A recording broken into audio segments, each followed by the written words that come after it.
Russigate over, polls reflect it. As Democrats recover from a hammering Mueller-light hangover, most assuredly the second worst week in their recent political history, April begins with excruciating pain worthy of Excedrin abuse. Trump's popularity is on the rise. Rasmussen reports, the statisticians who dredge up numbers daily on current issues, show the president enjoying a 51% approval rating among likely U.S. voters. And, no, not just Republicans. They also surveyed Democrats, old folks, young whippersnappers, a veritable cornucopia of people of color, and independents. Granted, Democrats are angry and remain solidly at 49% disapproval, but only 38% strongly disapprove. The casualties of war. Trump must be having a grand old time watching the Twitter sphere explode and questioning the ethics, skill, talent, and intentions of Robert Mueller and his cast of mostly former Clinton legal eagles. What had been dubbed by Trump and repeated by his base as a witch hunt appears to be ringing with credibility for most Americans.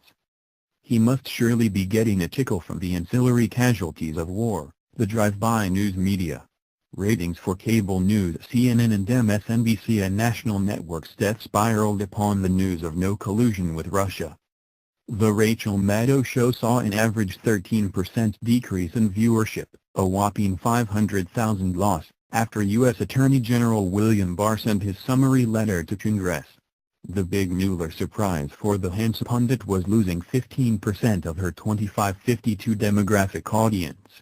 Lesson to learn: don't put all your ratings eggs in one Russia conspiracy basket. The biggest winner of all was the deplorables watched Fox News. Throughout the primetime lineup post Barr's letter to the Hill, Fox News reached 3.3 million viewers, while CNN and MSNBC combined for 2.6 million.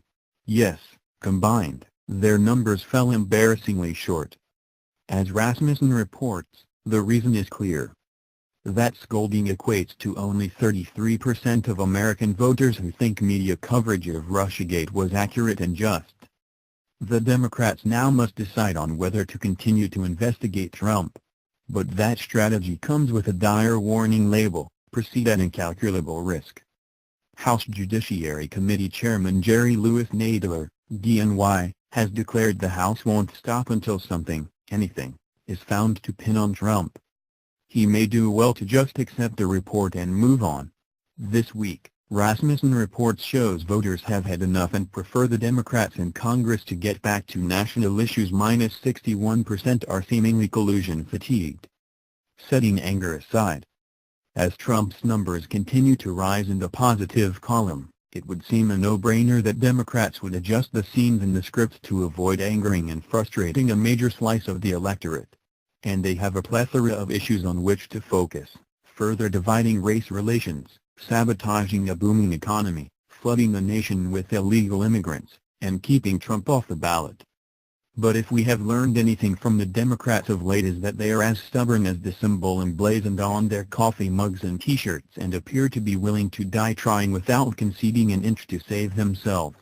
Prepare for a continuation of a senseless, baseless barrage of subpoenas and further investigations of a sitting president and the biased coverage elicited by a complacent leftist media.